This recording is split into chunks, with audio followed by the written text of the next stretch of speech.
இந்த ஆன்லைன் மூலமாக, யூடியூப் மூலமாக, டிவி மூலமாக, அநேக காரியங்கள் மூலமாய் பார்க்கிற தேவ பிள்ளைகளுக்கும், வாரம் தவறாமல் இந்த செய்தியை கேட்கிற ஒவ்வொரு கிறிஸ்தவ மக்களுக்கும் இயேசு கிறிஸ்துவின் அன்பான நாமத்திலும் எருசலேம் ஜெப சபையாரின் வாழ்த்துதலோடு உங்களை வாழ்த்தி வரவேற்கிறேன். கர்த்தர் உங்களை ஆசீர்வதிப்பாராக. மேலே அமர்ந்து கொண்டிருக்கிறவர்கள், கீழே அமர்ந்து கீழே பார்க்கிறவர்கள், படியில் உட்கார்ந்து கொண்டிருக்கிறவர்கள், வெளியே அமர்ந்து கொண்டிருக்கிறவர்கள், ஒவ்வொருவரையும் தேவன் ஆசீர்வதிப்பாராக. கீழே கொஞ்சம் குறை எல்லாம் ஃபுல்லா இருக்கிறது. கர்த்தர் உங்களுக்கு வேண்டிய கிருபை தருவாராக. வாலிப பிள்ளைகள் மேலே கூட கொஞ்சம் இடம் இருக்கிறது, அனுப்பி வைங்கள். கர்த்தர் ஆசீர்வதிப்பாராக. யோபின் புஸ்தகம் 29ஆம் அதிகாரம் 25ஆம் வசனத்தை வாசிக்க கேட்கலாம். அவர்கள் வழியே போக எனக்கு சித்தமாகும் போது, எனக்கு சித்தமாகும் பொழுது நான் தலைவனாய் உட்கார்ந்து நான் யோபு சொல்றா. இன்றைக்கு இதை கேட்கிற எருசலேம் சபையார் அனைவரும், ஆன்லைன் மூலமாய் பார்க்கிற அனைவரும், யூடியூப் மூலமாய் பார்க்கிற அனைவரும், நாம் எல்லாரும் தேவனுக்கு முன்பாக தேவ சித்தத்தின்படியே நாம் தலைவர்களாக தலைவிகளாக இருக்கிறோம் என்கிறது நம்ம இறுதிக்கு மனசாட்சி செய்கிறது. ஊருக்கு எப்படி நமக்கு தெரியாது, நம் மனதுக்கு தெரியும். நான் தலைவனாய் கர்த்தரை மாற்றி வைத்திருக்கிறார், என்னை தலைவியாய் மாற்றி வைத்திருக்கிறார் என்று நமக்கு தெரியும். ஆகினால் யோபக்தர் சொல்றார், நான் தலைவனாய் உட்கார்ந்து ராணுவத்துக்குள் ராஜாவை போலவும், ராணுவத்துக்குள்ளே ராஜாவை போலும், துக்கித்தவர்களை தேற்றளவு பண்ணுகிறவனை போலவும் இருந்தேன். துக்கித்தவர்களுக்கு இன்றைக்கு நான் தலைவனாக உட்கார்ந்து, யாருக்கு நான் தலைவனாக இருந்தேன் என்றால் துக்கித்தவர்களுக்கு, துக்கத்தை அனுபவிக்கிறவர்களுக்கு, துக்கத்தின் துக்கத்தை சந்திக்கிறவர்களுக்கு, துக்கத்தால் மூழ்கி போயிருக்கிறவர்களுக்கு தேவன் என்னை தலைவனாய் ஏன் தெரியுமா? அவர்கள் எப்படியாவது தேற்றறிவு பண்ணணும், தேற்றி ஆட்சி அவரை அரவணைக்கணும். தேற்றறிவு எப்படிப்பட்டிருக்கிறது? தேற்றறிவு பண்ணுகிறவனை போல். வேற தேற்றுகிறது மாத்திரமல்ல, ஐயோ நீ பாவம், உங்களுக்காக ஜெபம் பண்றேன், எங்களை இருந்தா கூட கூப்பிட்டு கொடுக்க முடியல, இருக்கும் ஆனா கொடுக்க மாட்டேன்னு சொல்ற. ஆனா யோபு சொல்றாரு, தேற்றல் செய்ய என்னால முடிந்தது, அரவணைத்து அவருக்கு செய்ய வேண்டியது செய்து இருக்கத்தான் தலைவனாய். வாயில் ஆறுதல் சொல்லிட்டு போயிட்டா போதாது, உனக்கு நன்மை செய்ய உனக்கு சக்தி இருக்குமானால், நன்மை செய்ய திராணி இருக்குமானால், அது செய்யத்தக்கவர்களுக்கு அவங்க பாத்திரமா இருக்கணும். செய்யத்தக்கவர்களுக்கு அவங்க பாத்திரமா இருந்தா செய்யாமல் இராது என்று சொல்லப்பட்டிருக்கிறது. நமக்கு தெரிந்தும் சில பேர் கஷ்டப்படுகிறார்கள் என்று தெரிந்தும் நமக்கு இல்லாவிட்டாலும், அதனால் என்ன பிரச்சனை வந்தாலும் பரவாயில்லை, அதை சந்திக்க நாயக்கமா இருக்கிற ஆண்டவரை சொல்லி நன்மை செய்ய படியுங்கள், தீமையை நன்மையினாலே அவங்க தீமை செய்வார். அவங்க தேவைக்கினா இன்னும் கொட்டும், அது கொடுக்கு ஜாதி. இன்னாடி நல்லது கொட்டிட்டா இருக்கும். ஆனா நீ யாரு? இயேசுவின் சுபாவத்தை கன்னத்தில் அடித்தவனையும், காரி துப்பினவனையும், தலையில குட்டினவனையும், சபித்தவனையும், சத்தியம் பண்ணினவனையும் விட்டு ஓடினவன் கூட தேடி போன அந்த இயேசுடைய சுபாவத்தை பெற்றுக் கொண்டிருக்கிறோம். அதுல அவங்க நன்மை செய்யறாங்களோ இல்லையோ, உன்னால் முடிந்த அளவுக்கு உன் சக்திக்கு மீறி கூட செய்துப்பா. கர்த்தரே ஆசைக்காரர்களாக, கர்த்தரே ஆசை. நான் தலைவனாய் உட்கார்ந்து துக்கித்தவர்களை தேற்றல் பண்ணுகிறேன் போல நான் இருக்கிறேன். இன்னைக்கு நம்ம மனது சொல்லுது, நம்ம எல்லாரும் எருசலேமில் இருக்கிற அத்தனை பேர் தலைவர்கள் தலைவிகள். அது வசனம் சொல்லுது. ஆனா யாரு சொல்லு, நீ தலைவியா? எங்க தலைவி? நீ காங்கிரஸ் இல்ல குயில் தலைவியா? இல்ல நம்ம ரோஜா பூ எல்லாமே பாஸ்டே ஒரு பூ சொல்லுங்க பாஸ்டே. எனக்கு என்ன தெரியுமா, குயில் தலைவி வைக்கிட்டு அந்த பூ பேர் தான் வைக்கணுமா? நம்ம குயில் தலைவி ரோஜா. நான் என்ன சொல்றேன், எனக்கு என்ன எந்த பூ தெரியும்? ஒன்னே ஒண்ணு, நலதம். நலதம் என்கிற பூ, நல்லது வாசனை வீசிய. அப்போ இன்னைக்கு அந்த குயில் தலைவதான் இல்ல, நம்ம இறுதியை சொல்லுது. வாசித்து பாருங்கள். சகேரியாவின் புஸ்தகம் 12ஆம் அதிகாரம் 5ஆம் வசனம். எருசலேமின் குடிகள், கவனியுங்கள். சகேரியா 12ஆம் அதிகாரம் 5ஆம் வசனம். எருசலேமின் குடிகள் சேனைகளின் கர்த்தராகிய தங்கள் தேவனுடைய துணையினால் எங்களுக்கு பெலனானவர்கள் என்று அப்பொழுது யூதாவின் தலைவர் தங்கள் இருதயத்திலே சொல்லுவார்கள். இருதயத்திலே சொல்லுவார். எருசலேம் ஜனங்கள் எல்லாரும் யாரா? நாங்கள் எல்லாம் தலைவர்களே, நாங்கள் தலைவிகளே, எங்க வேலையில நான் தான் தலைவனா இருக்க போறேன், என் வீட்டில நான் தான் தலைவியா இருக்க போறேன் என்று தங்கள் இருதயத்தை சொல்லிக் கொள்வார்கள். எருசலேம் குடிகள் அனைத்தும், எருசலேம் சபையர் அனைத்தும் தலைவர்களே, எல்லாமே தலைவிகளே, யார் அடிமைகள் அல்ல, நம்ம எல்லாரும் தலைவர்களே.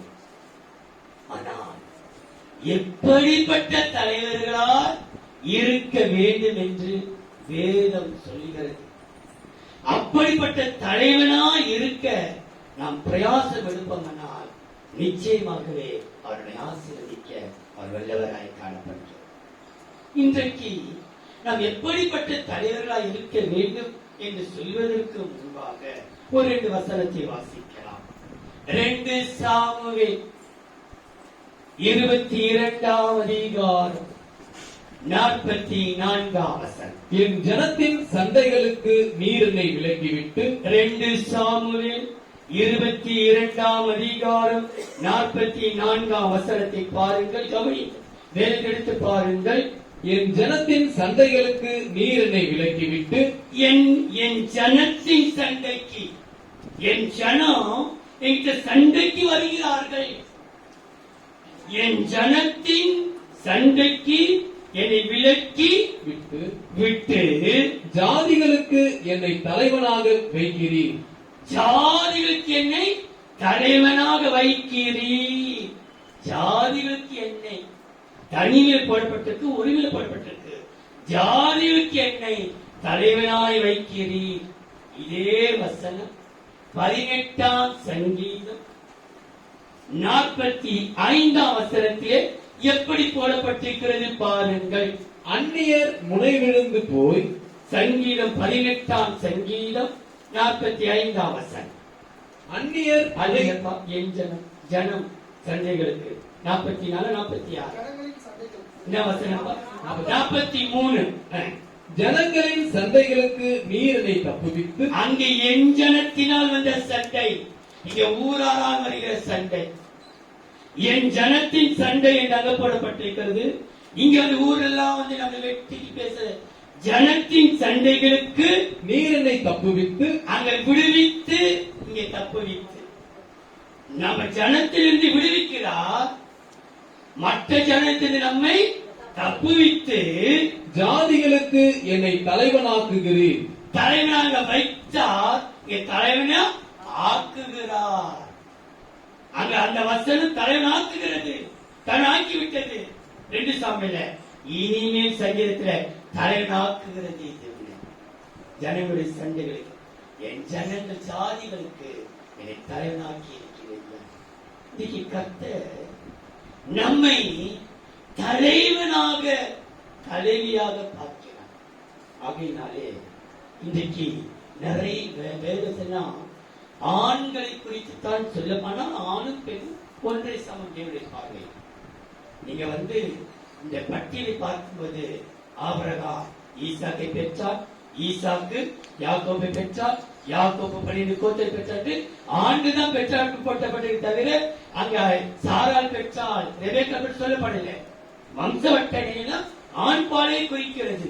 ஆகினாலே தலைவன் என்று சொன்னாலும் அது பெண்களுக்கும் உரியது, ஸ்திரீகளுக்கும் உரியது, சிஸ்டருக்கும் உரியது. ஆகையினாலே இது நீங்க நினைக்கலாம், ஆபிரகாம் பாஸ்டருக்கு ஆண்களுக்கு தான் தலைவர், நீங்களும் தலைவர். ஆபிரகாம் ஈசாக்கை ஆபிரகாம் பெற்றாரு, யார் பெற்றது? அப்படின்னா ஆபிரகாம் பெற்றார். அது வேணும் தலைவனை ஆண்களை முன்னே அவர்கள் சித்தரித்து குடும்ப தலைவனை காட்டுவேன். இன்னைக்கு கர்த்தர் ஜாதிகளின் சண்டைகளுக்கோ என் ஜனங்களின் சண்டைகளுக்கோ என்னை விலக்கி விட்டு தப்பிவித்து என்னை தலைவனாய் வைத்திருக்கிறார். எதற்காக கர்த்தர் நம்மை தலைவனாய் வைத்தார்? எப்படிப்பட்டவர்களை உங்கள் தலைவியாய் மாற்றுகிறார்? நீ எப்படிப்பட்டவர்கள் இருக்க வேண்டும் என்று வேதம் சொல்வதற்கு முன்பாக ஜாதிகளுக்கு உன்னை தலைவனாய் வைக்கப்படுகிறார். உன் சொந்த ஜனங்களுக்கு உன்னை தலைவியாய் மாற்றப்படுகிறார். எப்படிப்பட்ட தலைவன் என்கிறதைத்தான் யோபு திருவுள் வசனம். நான் தலைவனாய் உட்கார்ந்து துக்கித்தவர்களை தேற்றளவு பண்ணுகிறவனமாய் இருந்து துக்கிக்கிறதுக்குத்தான் நீ தலைவனாய் இருக்க வேண்டும். ஆனா எப்படிப்பட்ட தலைவனாய் இருக்க வேண்டும் என்று வேதம் விரும்புகிறது. எத்தனையோ தலைவர் உண்டு. அவர் 5 வசனத்தை சொல்லி திருவிருந்து கொடுக்கிறேன். முதலாவதாக ஆதியாகமம் 47ஆம் அதிகாரம் 6ஆம் வசனம். எகிப்து தேசம் உனக்கு முன்பாக இருக்கிறது. ஆதியாகமம் 47ஆம் அதிகாரம் 6ஆம் வசனம். எகிப்து தேசம் உனக்கு முன்பாக இருக்கிறது. தேசத்தில் உள்ள நல்ல இடத்திலே உன் தகப்பனையும் உன் சகோதரரையும் குடியேறும்படி செய். அவர்கள் கோசேன் நாட்டிலே குடியிருக்கலாம். அவர்களுக்குள்ளே திறமையுள்ளவர்கள் உண்டென்று உனக்கு தெரிந்தால் அவர்களை என் ஆடு மாடுகளை விசாரிக்கிறதற்கு தலைவராக வைக்கலாம் என்றான். விசாரிக்கிற தலைவன் நீ யாரு? விசாரிக்கிற தலைவர்களால் ஏற்படுத்த வேண்டும். நீங்க சொல்லலாம், பாஸ்டர் ஆடு மாட விசாரிக்கிற தலை போடப்பட்டிருக்கிறது. நாங்க ஆடு மாடா? அதல்ல, ஆவிக்குரிய வசனம். வசனம் சொல்கிறது, நீங்களே என் ஜனத்தின் ஆடுகளாயிருக்கிறீர்கள். நான் நினைக்கிறேன், ஆடு என்றால் அவருடைய மேய்ச்சல் ஆடுகள். நான் சங்கீதம் 100ஆம் சங்கீதமா 100ஆம் சங்கீதம் 2ஆம் 3ஆம் பாருங்க. கர்த்தரே தேவன் என்று அறியுங்கள். 100ஆம் சங்கீதம் 3ஆம் வசனம். கர்த்தரே தேவன் என்று அறியுங்கள். நாம் அல்ல, அவரே நம்மை உண்டாக்கினார். நாம் அவர் ஜனங்களும் அவர் மேய்ச்சலின் ஆடுகளுமாய் இருக்கிறோம். அவர் வசனம், அவர் ஜனங்களும் அவருடைய மேய்ச்சலின் ஆடுகளாய் இருக்கிறோம். நீ ஆடு விசாரினா எந்த ஆடு? ஆட்டை போய் சாப்பிட்டியா, கொண்டியா, குட்டி போட முடியா, பால் கறக்க பாதி ஆட்டை ஜனத்தை விசாரி. உன் ஆடு நீங்களே எனக்கு ஜனமும் என் கைக்குள்ளான ஆடுகளுமாய். ஆண்டவர் சொன்னார், நானே நல்ல மேய்ப்பன், என் ஆடுகளுக்காக என் ஜீவனை கொடுக்கிறேன். இந்த மந்தையை சேராத வேற ஆடுகளும் உண்டு எனக்கு, என் கைக்குள்ளான ஆடுகள் என்று சொல்லப்பட்டிருக்கிறது. அப்போ ஆடையும் மாடு என்று சொல்லும் போது நம்ம இந்த மிருகத்தை நினைச்சிடாதீங்க. மிருக குணம் போல இருக்கிறவங்க தான். ஆனா அவர்கள் எல்லாம் ஜனமே. அவரை விசாரிக்கிறதுக்கு தான் நம்மை தலைவராக. மாடு என்று சொல்லும் பொழுது நமக்கு தெரியும், ஏசாயா 1ஆம் அதிகாரம் 3ஆம் வசனத்திலே வாசிக்க வேண்டாம்.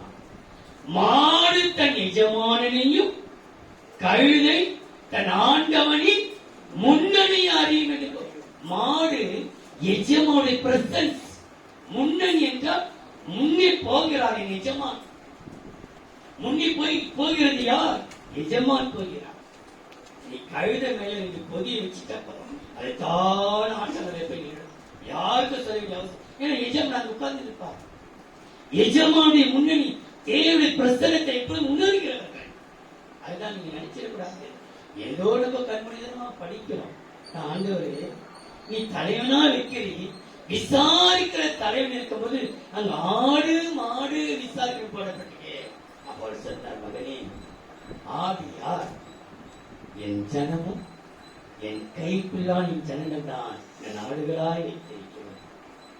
மாடு யார்?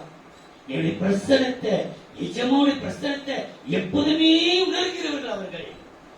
அவர்களை விசாரிக்கத்தான் என்னை தலைவனாய் தேவ பிள்ளையே. இன்றைக்கு விசாரிக்கிற ஒரு தலைவனாக தேவனை நிறுத்தி நமக்கு விசாரிப்பு. யாரை விசாரிக்கிறது? விசாரிப்பு என்பது இல்லாமல் போய்விட்டது. நம்முடைய தேவன் விசாரிக்கிறவர். அவர் உங்களை விசாரிக்கிற ஆனபடினா கவலையெல்லாம் அவர் விசாரிக்க கர்த்தர் விசாரிக்க. ஆகினாலே அவர் விசாரிக்கிறபடினாலே நம்முடைய பிள்ளைகளாகி நம்மை விசாரிக்கிற தலைவனாக விசேஷமா யாரை விசாரிக்கிறது வேதம் சொல்கிறது பாருங்கள். 1 தீமோத்தேயு 5ஆம் அதிகாரம் 8ஆம் வசனம். ஒருவன் தன் சொந்த ஜனங்களையும் 1 தீமோத்தேயு 5ஆம் அதிகாரம் 8ஆம் வசனம். ஒருவன் தன் சொந்த ஜனங்களையும் விசேஷமாக தன் வீட்டாரையும் சொந்த ஜனம், இரண்டாவது தன் விசேஷமாக வீட்டாரையும் விசாரியாமல் போனால்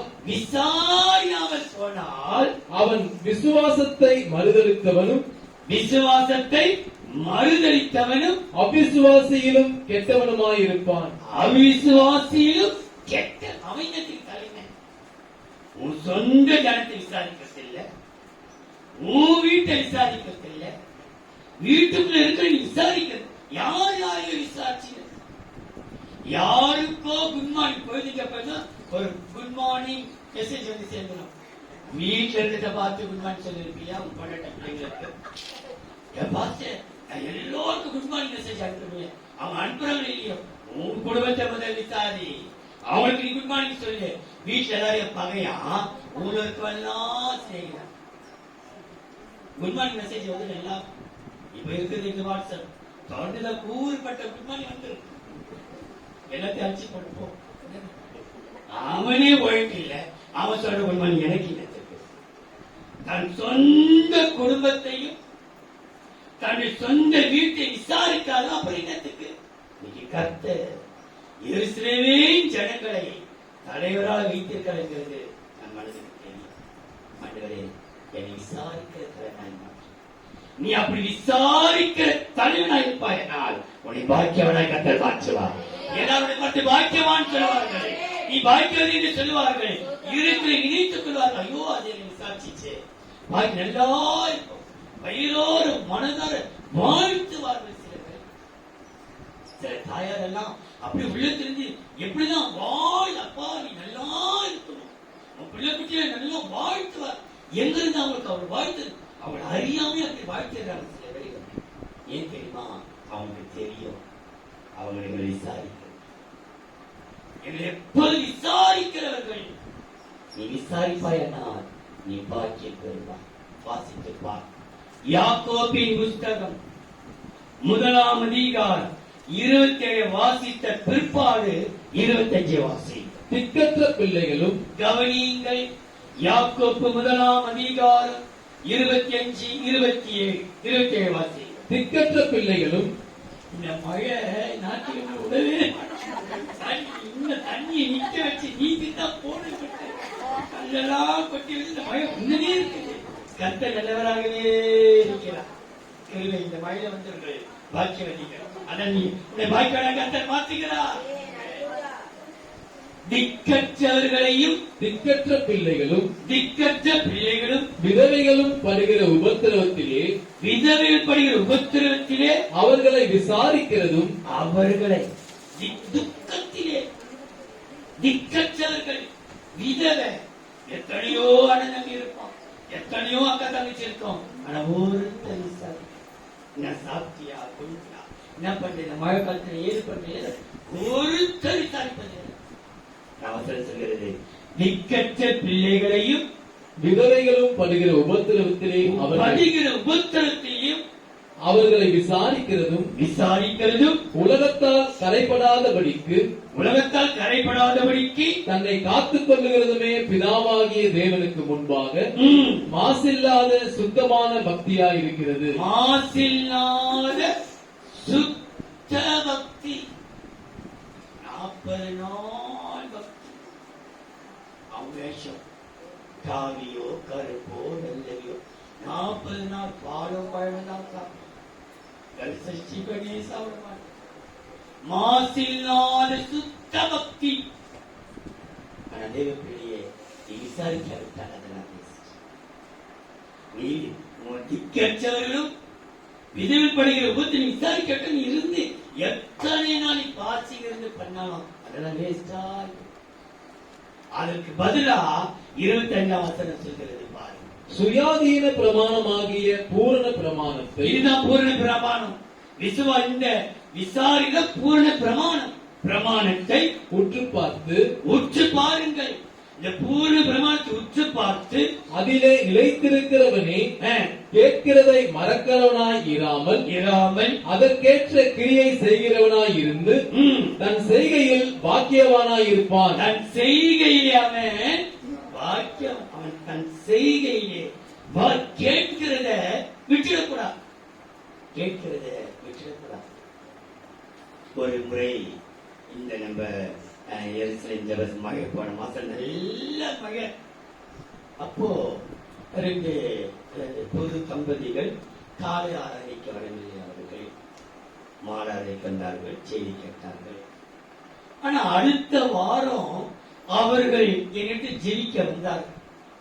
வரும்போது அவங்களுடைய காரியத்திலே நாங்க முதல் வாரம் பேசின செய்தியை நீங்க போன வாரம் வரலையே, நீங்க இந்த செய்திக்கு உடனே அந்த தம்பி சொன்னது, அப்பா நீங்க என்ன பேசுறீங்க தெரியுமா, காலையில அவர்கள் மேல் பிரியமா இருப்பா என்று. யார் தெரியுமா? நிர்மல் பாண்டியன். நம்ம நினைச்சது சபைக்கு அந்த ஆரோக்கிய கால வரல தொப்ப கட்டிய மாணவி நினைச்சு வந்தாங்க. ஆனா மாணவி வேற செய்தி பேசு. ஆனா அதுக்கு அடுத்த வாரம் அவங்களுடைய இடத்திலே வரும்போது, நீங்க போன வாரம் நாட்டுக்கு வராதே போய் கேட்பா, உங்களுக்கு ஏற்றாச்சு ஏப்பா நாங்க கேட்டீங்கன்னா என்ன செய்ய பார்க்கலாம். அவளுக்கு அப்படியே சொன்னாங்க. நிர்மல் பாண்டி இன்னும் வசனத்துக்கு எடுத்து வாசிக்கிறமே தெரியல. ஆனா கேட்கிறதை மறவாமல் இருக்கிறது. வேற யாரும் கேட்டு பாருங்க. இன்னும் உட்கார்ந்து இருக்கிறவங்க 9ஆம் தேதி 9ஆம் மாசம் என்ன பேச ஒரு புறஜாதி நேற்று பேசினாலே ஒரு தம்பி, ஐயா மாலை அறைக்கு வருகிறவர்கள் 9ஆம் தேதி 9ஆம் மாதங்கிற செய்தியை கர்த்தனோடு பேசினார். அன்றைக்கு யூடியூப்ல அவங்க கேட்கிறார். அந்த செய்தி தான் எனக்கு ஒரு உயர்ந்த சம்பளத்தை கொடுத்தது. நான் நினைச்சேன். அப்போ இன்னைக்கு நம்ம கேட்க விட்டு அப்பா நல்ல பாஸ்டர் 5 குறிப்பு பேச நல்லா என்னத பேசுறேன் சொல்ல பார்க்கலாம். நீங்க பாடாங்க பேசுறேன். கேட்கிறதை மறவாமல் இந்த விசாரிக்கிற தலைவனா இருப்பாய். நீதான் பாக்கியவானா. கர்த்தர் பாக்கியவனா, கர்த்தர் பாக்கியம். தேவ பிள்ளையே, விசாரிக்கிற தலைவனாய் கர்த்தர் வைக்கிறார். ஏன் தெரியுமா? நீ அநேகருக்கு பாக்கியவனாய் மாறப் போகிறார். கர்த்தர் மாற்றுவார்.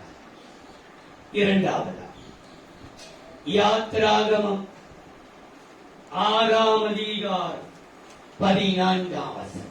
அவர்களுடைய பிதாக்கள் வீட்டாரின் தலைவர் யார் என்றால், வீட்டு தலைவர் யாரு? வீட்டு தலைவர் வீட்டு தலைவன், விசாரிக்கிற தலைவன். இங்க பார்க்கிறோம் வீட்டுக்கு தலைவன். இன்னைக்கு சுண்டக்கா எல்லாம் தலைவன் சொல்லும். பாத்துருக்கீங்களா? அம்மா உட்கார்ந்து இருப்பாங்கோ, அப்பா உட்கார்ந்து இருப்பாங்கோ, பெரிய அண்ணன் உட்கார்ந்து இருப்பாங்கோ, 2வது அக்கா உட்கார்ந்து இருக்கும், 3வது உட்கார்ந்து இருக்கும், 7வது கடைக்குட்டி, 8வது ஒரு கடைக்குட்டி வரும். நான் தான் வீட்டுக்கு தலைவர். நான் சொல்லிட்டு தான் நடக்க. நாம சாம்பார் சாம்பார் சட்னி வைக்கணும், இதுதான் வைக்கணும். இதல்ல தலைவன் கர்த்தர் வீட்டு தலைவன். ஏன் தெரியுமா? வீட்டு தலைவன் தன் வீட்டில் இருக்கிற வாதைகளை தீர்க்கிற ஒரு வைத்தியனாய் கர்த்தர் மாற்றி. நீ வீட்டுக்கு தலைவனாயிரு. உன் மூலமா தான் உன் வீட்டுக்கு இருக்கிற எல்லா சாபத்தையும் எல்லா வாதைகளையும் முறியடிக்கிற ஒரு வைத்தியனாய் கர்த்தரை மாற்ற. நீதான் குடும்ப தலைவனாகி வைத்தியம். வீட்டு தலைவன் யாருன்னா அவன் தான் டாக்டர், அவன் தான் வைத்தியன். ஏன்னா ஜெபம் பண்ணி ஜெபம் பண்ணி ஜெபம் பண்ணி தேவத்தில் ஆலோசனை கேட்டு தேவனுக்காக தன் பிள்ளைகளை வளர்க்கிறது தான் அவன் தலைவன். இந்த வீட்டு தலைவனை குறித்து வேதத்தில் பாருங்கள். யாத்திராகமம் 12ஆம் அதிகாரம் 3ஆம் வசனம், 7ஆம் வசனம், 13ஆம் வசனம். நீங்கள் இஸ்ரவேல் சபையார் யாவரையும் நோக்கி கவனியுங்கள். யாத்ரா 12ஆம் அதிகாரம் 3, 7, 13. நான் சில பாதி வசனத்தை விட்டுறேன். மொழி வசதி வாசித்து படிச்சிடுங்க. நீங்கள் இஸ்ரவேல் சபையார் யாவரையும் நோக்கி இந்த மாதம் 10ஆம் தேதியிலே வீட்டு தலைவர்கள் கவனித்தீர்களா? வீட்டு தலைவர்கள் வீட்டுக்கு ஒரு ஆட்டுக்குட்டியாக ஒவ்வொருவரும் ஒவ்வொரு ஆட்டுக்குட்டியை தெரிந்து கொள்ள கடவர்கள். அதன் ரத்தத்தில் கொஞ்சம் எடுத்து 7ஆம் வசனம் நினைப்பா. 7ஆம் வசனம். அதன் ரத்தத்தில் கொஞ்சம் எடுத்து ஆட்டுக்குட்டி, நமது ஆட்டுக்குட்டியான ரத்தம், இயேசுடைய ரத்தம் ஆட்டுக்குட்டியாக ஒரு பழி இல்லாமல் இருக்கிற ஆட்டுக்குட்டியை எடுத்து தாங்கள் அதை புசிக்கும் வீட்டு வாசல் நிலைக்கால்கள் ரெண்டிலும் நிலையின் மேற்சட்டத்திலும் தெளித்து 13ஆம் வசனம். நீங்கள் இருக்கும் வீடுகளில் நீ வீட்டு தலைவன் இல்லையா? நீ இருக்கும் வீட்டில் ரத்தம் உங்களுக்காக அடையாளமாய் இருக்கும். அந்த ரத்தத்தை நான் கண்டு நீ தெரிந்த உன் வீட்டு தலைவன் இயேசு ரத்தத்தை தெளிச்ச பத்தியா? இயேசு ரத்தத்தை உச்சரித்த பத்தியா? உன் வீடெல்லாம் தெளிச்ச பத்தியா? இயேசு ரத்தம், இயேசு ரத்தம், இயேசு ரத்தம். எழுத்து நம்ம இப்ப தெளிக்கிறதுல ஆனா வாயில சொல்றோம் இயேசு ரத்தம், இயேசு ரத்தம், இயேசு. அந்த தெளிக்கப்பட்ட ரத்தத்தை நான் கண்டு உங்களை கடந்து போவேன். நான் எகிப்து தேசத்தை அழிக்கும் போது அழிக்கும் வாதை உங்களுக்குள்ளே வராதிருக்கும். வாதைகள் வீட்டை வரவே அணுகாது. வீட்டு தலைவனுக்கு ஒரு அதிகாரம். அவன் தான் குடும்பத்திலே வைத்தியம். வீட்டு தலைவன் வைத்தியன் அவன் தான். ஏசி ரத்தம் வாசல் நிலைகளிலே தெளிக்கிறது, தண்ணி தெளிக்கிறது, ஜெபனை தெளிக்கிறது. அது ரெண்டுமே தெளிக்காவிட்டோம். வீடு வீடு ஏசி ரத்தம் அது உச்சரித்தாலே போதும் நமக்கு. அது நம்ம சொல்லுறது. வீட்டு தலைவன் வந்து வீட்டுக்கு வரும் வாதைகளுக்கு அவன் விழுக்கிறான். அவன் வீட்டின் ரத்தத்தை எடுத்து வாசல், நம்ம வாசக்கால் இருக்கும், நானே வாசல் என்று சொல்றான். அனாதி கதவுகளே உயருங்கள், மகிமின் ராஜா உட்பிரவேசிப்பார். யார் இந்த மகிமின் ராஜா? சேனையின் கர்த்தராமே. அவர்தான் வாசல். வாசல் நிலைகள் ரெண்டிலேயும் ரத்தேசி. அதில் நமக்கு நம்முடைய வாசல் எல்லாம் இயேசு ரத்தத்தாலே வசனத்தினாலே அலங்கரிக்கப்பட்ட வாதியும் கூடாரத்தை இயேசுரத்தை தெளிக்கப்பட்டிருக்கிறது. ஏன் தெரியுமா? வசனம் சொல்கிறது இந்த வாசல்கள் ரத்தம் எப்படி தெளிக்கப்படுகிறது என்றால் நீங்கள் வாசித்து பாருங்கள். ஏசாயாவின் புஸ்தகம் 6ஆம் அதிகாரம் 3, 4. ஒருவரை ஒருவர் நோக்கி. ஏசாயா 6ஆம் அதிகாரம் 3, 4. ஒருவரை ஒருவர் நோக்கி சேனைகளின் கர்த்தர் பரிசுத்தர் பரிசுத்தர் பரிசுத்தர், பூமி அனைத்தும் அவருடைய மகிமையால் நிறைந்திருக்கிறது என்று கூப்பிட்டு சொன்னார்கள். மகிமையால் நிறைந்தது கூப்பிட்டு சொன்னார்கள். கூப்பிடுகிறவர்களின் சத்தத்தால் கூப்பிடுமை சத்தத்தால் வாசல்களின் நிலைகள் அசைந்து. வாசல் நம்ம வந்து எழுத்திருக்கிறோமா? அந்த ரத்தத்தை எந்த கோயில் ரத்தத்தை பூச முடியும்? ஆட்டு பாசைய சொல்லிட்டா ரத்தம் தெளிக்கணுமா? ஒரு கோயில் கொஞ்சம் ரத்தம் ஆட்டு ரத்தம் பூசினா இல்ல. கூப்பிடுடைய சத்த கூப்பிடு. ஏசி ரத்தம், ஏசி ரத்தம், ஏசி ரத்தம், ஏசி ரத்தம். பரிசுத்த பரிசுத்த பரிசுத்த பரிசுத்த இயேசு வீடெல்லாம் இயேசு ரத்தம்.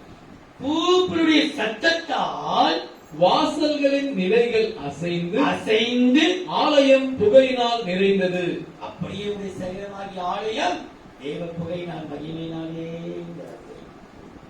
வீட்டு தலைவரானை மாற்றிருக்கிறார். எதற்கு தெரியுமா? நீ வைத்தியர், வாதைகளை தீர்க்கிற ஒரு வைத்திய. நீ தான் டாக்டர். டாக்டர் பட்டம், டாக்டர், ரெவரண்ட், என்னென்னமோ பட்டம் போட்டுக்கிறாங்க, பாஸ்டர், எல்லாம் பட்டம் போட்டுக்க வேண்டியதுதான். ஆனா கர்த்தர் சொல்றாரு, நான் உனக்கு வைத்தியன். உன் பேருக்கு முன்பாக வீட்டு தலைவருக்கு அவன் யார்? அவன் கூப்பிடுகிறவன், இயேசு ரத்தத்தை சொல்லுகிறவன், தேவனை துதிக்கிறவன், சேனைக்கர்த்தர் பரிசுத்தர் பரிசுத்தர் பரிசுத்தர் ஓயாமல் சொல்லுகிறவர்கள். தேவனை துதிக்கிற கூட்டம்னா வீட்டு தலைவன். அவன் தான் ஒரு சின்ன தும்முனா போதும், சின்ன ஒரு பருவத்தை எதுக்கு தான் நீங்க தேவ பிள்ளையே, உன் வாதை வராமல் இருக்குமானால், வாதை அணுகாதபடி இருக்குமானால், வீட்டு தலைவன் செய்ய வேண்டியது தன் வீட்டுக்கு சக்திக்காக வாசல் இடைகளெல்லாம் இயேசுவின் ரத்தம் பூசப்பட வேண்டும். அப்படி என்றால் நீ தினந்தோறும் கர்த்தரை இயேசுவின் ரத்தத்தினாலே வீட்டுக்கு, அப்பா என்ன ரத்தம் கொட்டினாலே மூடி மறைத்துக் கொள்ளும், இயேசு கிறிஸ்துவின் ரத்தம். இயேசு ஏன் நம்ம கூட 7 முறை காலையில் வந்து தெரிவிக்கிறோம். நம்ம சொல்றது இயேசு ரத்தம்னா அவர் தமிழ் ரத்தம் மூடி மறைச்சிக்கணும். ரத்தத்தாலே ரத்தத்துல மூடி மறைக்கப்படணும், மூடி மறைக்கப்படும். அந்த ரத்தம் சொல்லி சொல்லித்தானமா எல்லா வாதில் கத்தனை விலைக்கு பாதுகாத்தாரு, எல்லா வைரஸுக்கு விலைக்கு பாதுகாத்தாரு. அப்படின்னா வீட்டு தலைவன் உன்னை கத்த வைத்தியனாய் மாற்றிவிடுவான். நீதான் வைத்தியன். குடும்பத்தில் வருகிற எல்லா வாதிகளுக்கும் நீதான் விளக்குவ. நீ ஜெபித்து ஜெபித்து ஜெபித்து சில பேருக்கு எந்த மருந்துமாக்கு எடுக்க மாட்டார்கள். அவங்களுக்கு வீட்டுக்கு தலைவராக இருந்து வருகிற வியாதி விலக்கிப்படுவார்கள். காரணம் அவர்கள் வாதியத்திற்கும் வைத்தியர்கள். யார் வைத்தியர்கள்? வீட்டு தலைவர். விசாரிக்கிறவன் யார்? அவன் வாக்கியம். யார் வாக்கியவான்? விசாரிக்கிறவன். வைத்தியன் யார்? வீட்டு தலைவர். நான் தலைவனாய் உட்கார்ந்து துக்கித்தவர்களை தேற்றறிவு பணிகளை போல இருக்கிறேன். நான் வீட்டு தலைவன், விசாரிக்கிற தலைவன். 3வது பாருங்கள், 1 நாளாகமம் 12ஆம் அதிகாரம் 32ஆம் வசனம். இசக்கர் புத்திரரில் இஸ்ரவேலர் செய்ய வேண்டியது இன்னதென்று அறிந்து கவனியுங்கள்.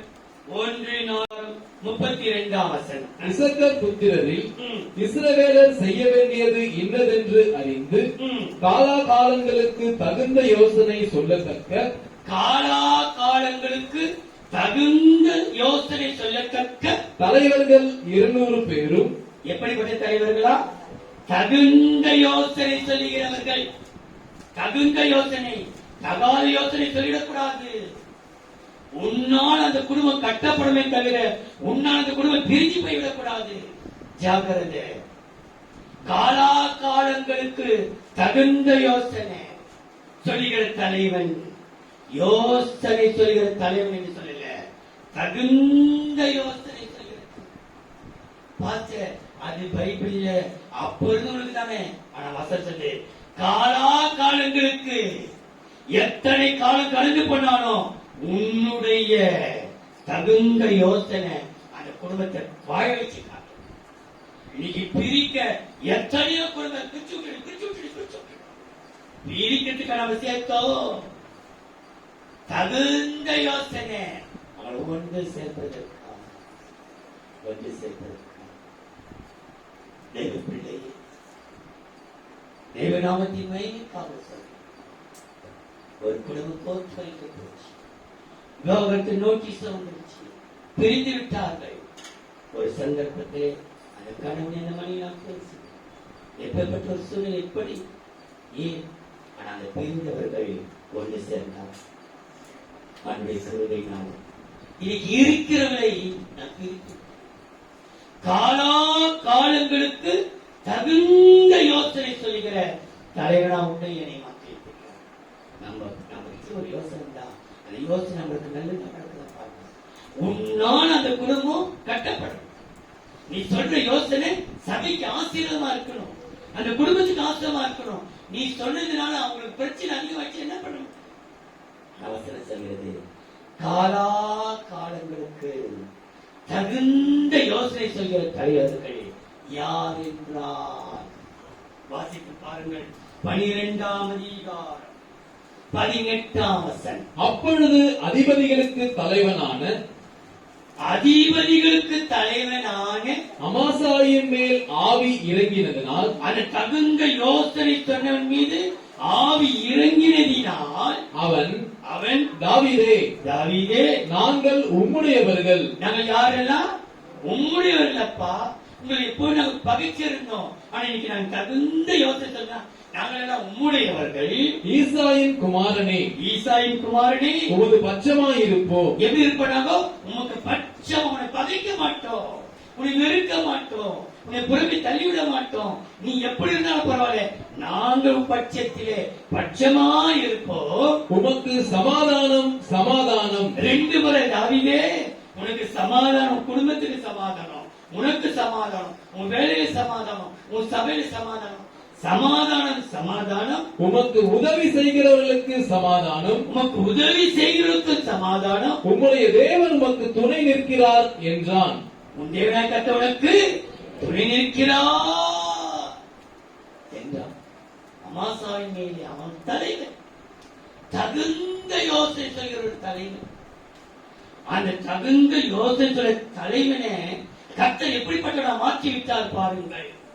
அதே அதிகாரம் 12ஆம் அதிகாரம் 22ஆம் வசனம் 23ஆம் வசனம். அக்காலத்திலே நாளுக்கு நாள் தாவீதுக்கு உதவி செய்யும் மனுஷர், அக்காலத்திலே தாவீது தகுந்த யோசனை சொன்ன தலைவர்கள் நாளுக்கு நாள் தாவீதிலே அவனிடத்தில் வந்து சேர்ந்தபடியால் அவர்கள் தேவசேனையை போல மகா சேனையானார்கள்.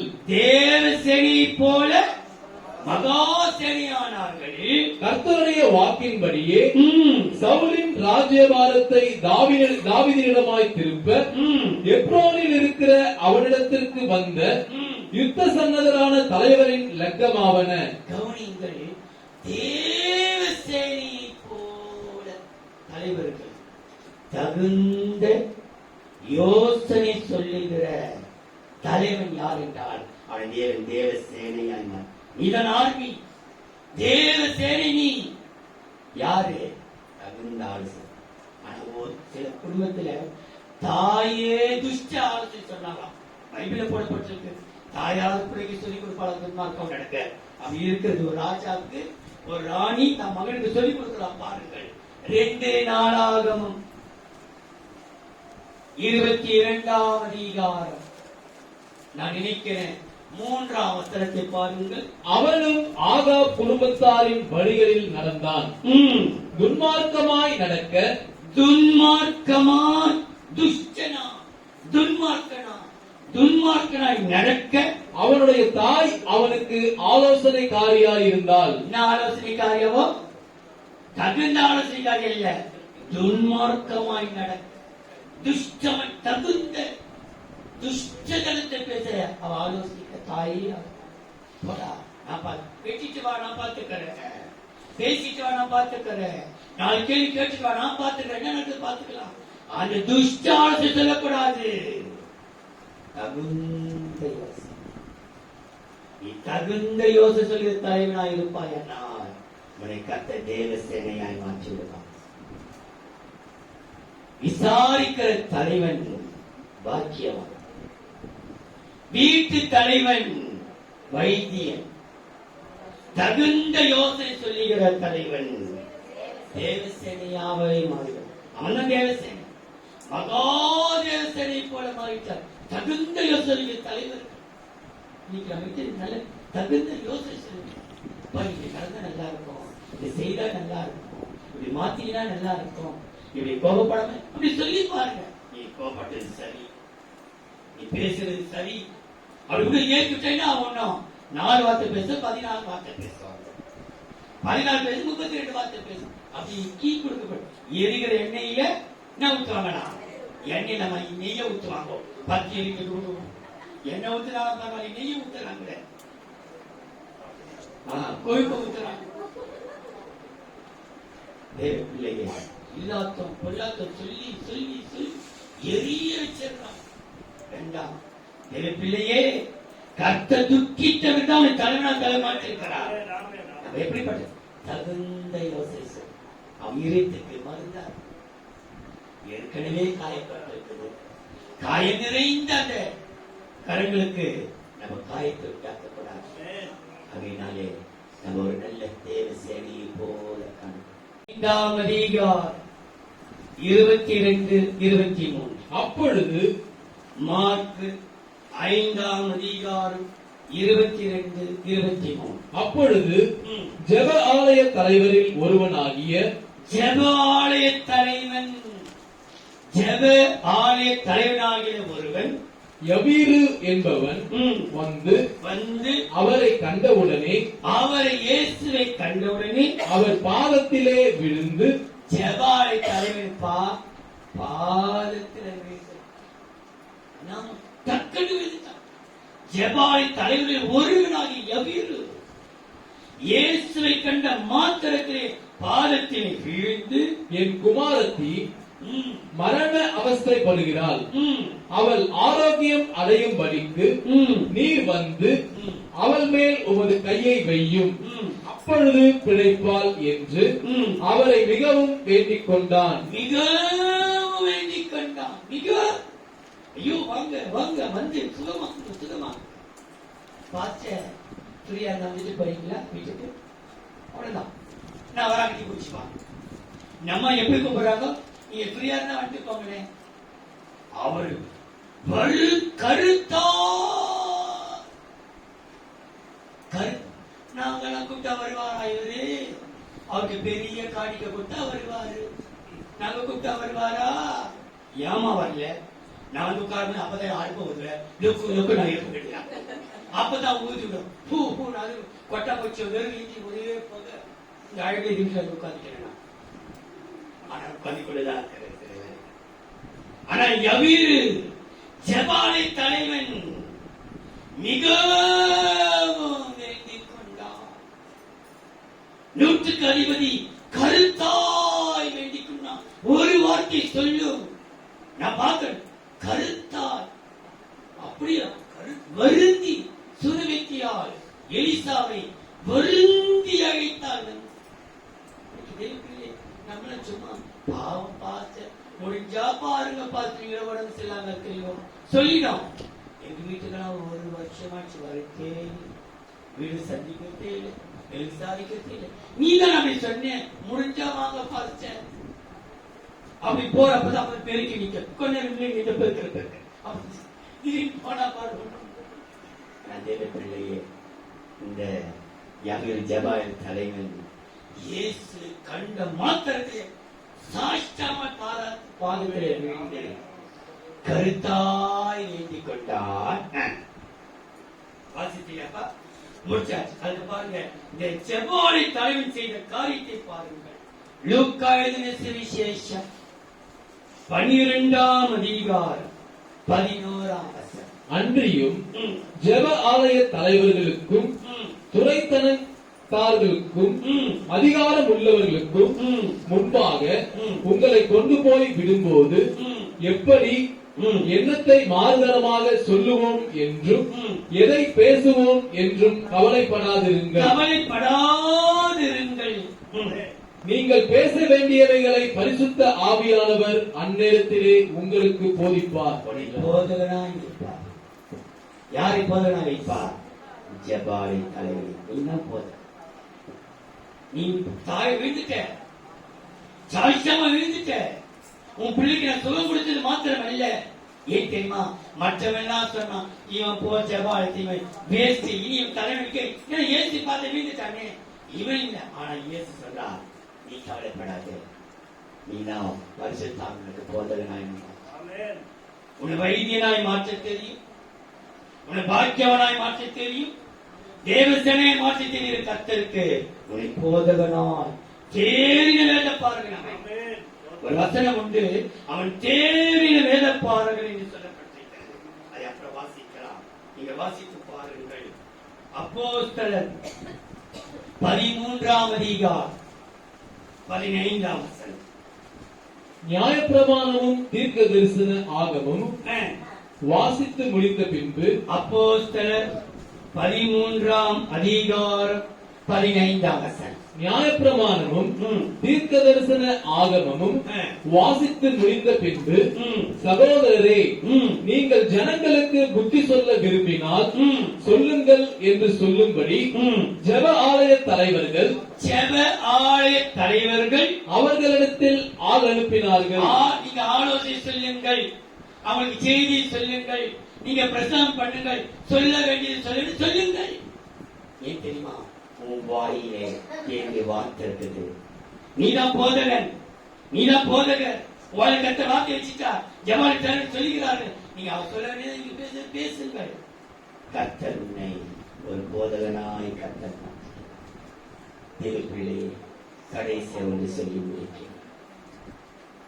அப்போஸ்தலர் இத்தனை பேர் இருப்பவனால் விசாரிக்கிற தலைவனாய் மாற்றின கர்த்தர், வீட்டு தலைவனாய் மாற்றின கர்த்தர், தகுந்த யோசனை சொல்கிற தலைவனாய் மாற்றின கர்த்தர், ஜெபாத்தனை இன்னைக்கு கர்த்தர் எருசலேம் பொக்கிஷ தலைவனாய் கர்த்தரை மாற்ற வைக்கிறார்.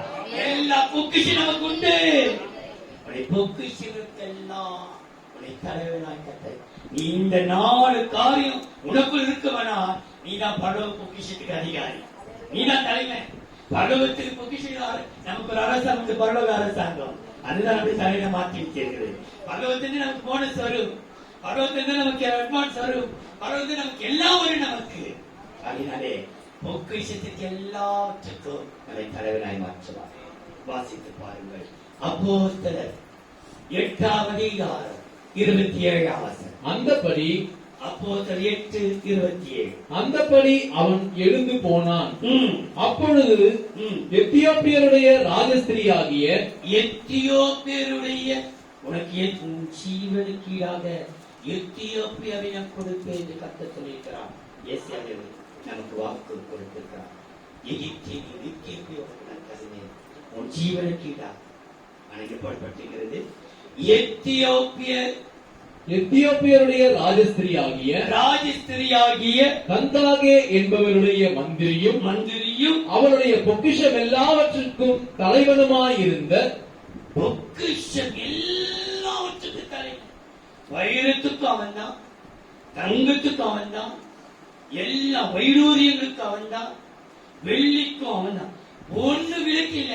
இதுக்குதான் நீ தலைமை வச்சுல. சில பேருக்கு தான் இருபலா நீ பார்த்துக்கோ, பிளாஸ்டிக்கலா நீ பார்த்துக்கோ, வெள்ளியா நீ பார்த்துக்கோ, வெண்கலத்தா நீ பார்த்துக்கோ, வெள்ளியை நான் வச்சுக்கிறேன், தங்கத்தை நான் வச்சுக்கிறேன், மற்ற நீங்கள பார்த்துக்கிட்டேன். தகர டபாடம் இது கொடுப்பாங்க, வெள்ளிய வைரமடம் இது கொடுக்க மாட்டேன். ஆனா இந்த தலைவன் தான் அவளுடைய எல்லா பொக்கிஷத்துக்கும் அவன் தான் தலைவன். அவன் அப்படி சொல்லியிருப்பான். தலைவனாய் இருக்கிற அவன் இருந்த எத்தியோப்பியனாகிய ஒருவன் பணிந்து கொள்ளும்படி எருசலேமுக்கு வந்திருந்து எங்க பாரானா அவங்க ரதத்தில் வஸ்திரத்தை வாசித்துக் கொண்டு வருகிறான். ஆட்டுக்குட்டியாரை குறித்தாக போடப்பட்டிருக்கிறது.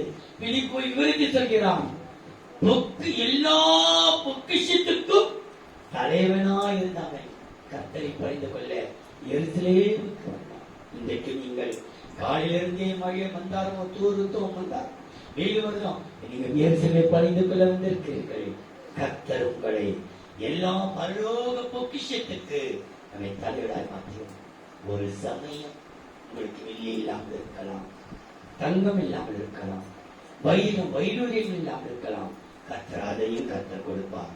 கர்த்தர் சித்தம்னா நிச்சயம் அதையும் தருவார். ஆனால் அதை பார்க்கிறோம் பரலோக பொக்கிஷத்தை கர்த்தர் போய் சேர்க்கிறார். வாசித்து பாருங்கள். 2 கொரிந்தியர் 4ஆம் அதிகாரம் 7ஆம் வசனம். இந்த மகத்துவமுள்ள வல்லமை 2 கொரிந்தியர் 4ஆம் அதிகாரம் 7ஆம் வசனம். இந்த மகத்துவமுள்ள வல்லமை ம். எங்களால் உண்டாயிராமல் ம். தேவனால் உண்டாயிருக்கிறது என்று விளங்கும்படி இது யாரால் உண்டாயிருக்கிறது? எல்லா பொக்கிஷத்துக்கு அதிக தலைவன் யார்? தேவனால் உண்டாயிருக்கிறது. தேவனால் உண்டாயிருக்கிறது.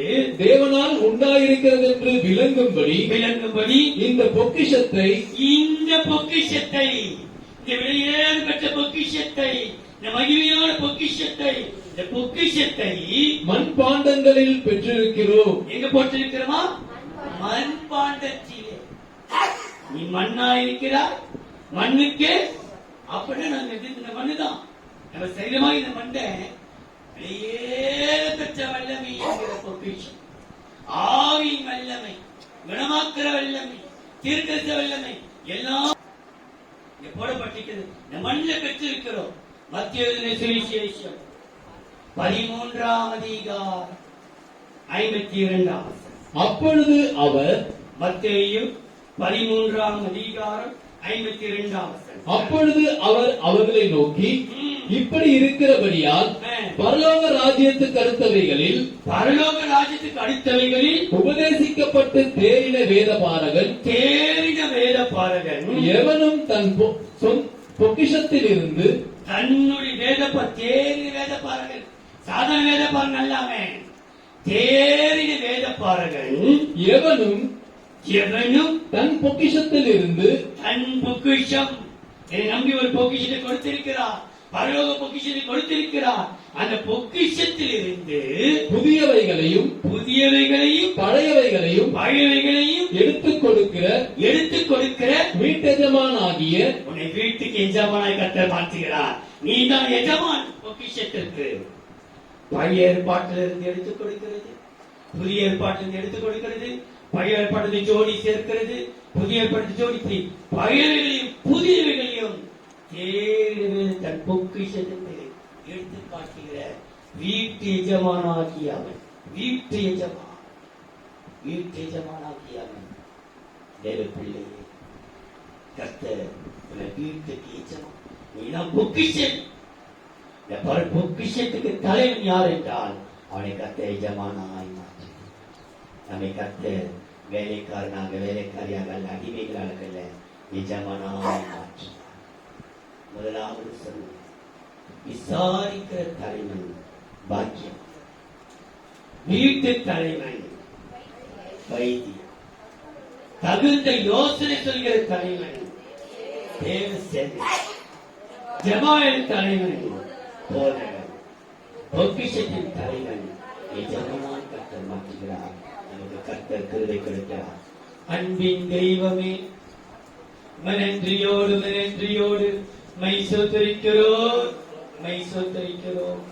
பிதா, குமார், பரிசுத்தாவின் நாமத்திலே ஆன்லைன் மூலமாக, ஆண்டவரே கர்த்தாவே, யூடியூப் மூலமாக, டிவி மூலமாக மேலே அமர்ந்து கொண்டு, படியத்தில் அமர்ந்து கொண்டு, கீழே அமர்ந்து கொண்டு, வெளியே வாசல்படி உட்கார்ந்து கொண்டிருக்கிற ஒவ்வொரு பிள்ளைகளும் தலைவர்களே, தலைவர்களுக்கு வைத்திருக்கிற ஆசீர்வாதங்களுக்காக உமக்கு ஸ்தோத்திரம்.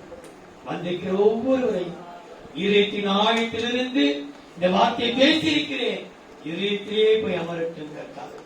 இதை கேட்டு விட்டு விடாதபடிக்கு நான் ஒரு தலைவன் என்று மனதிலே வைத்துக் கொள்ள எங்களுக்கு கருணை செய்யும். அந்த ஒவ்வொரு ஆசீர்வதி திருப்பதி ஆசீர்வதிப்பீராக. இயேசுவின் நாமத்தில் பிதாவே.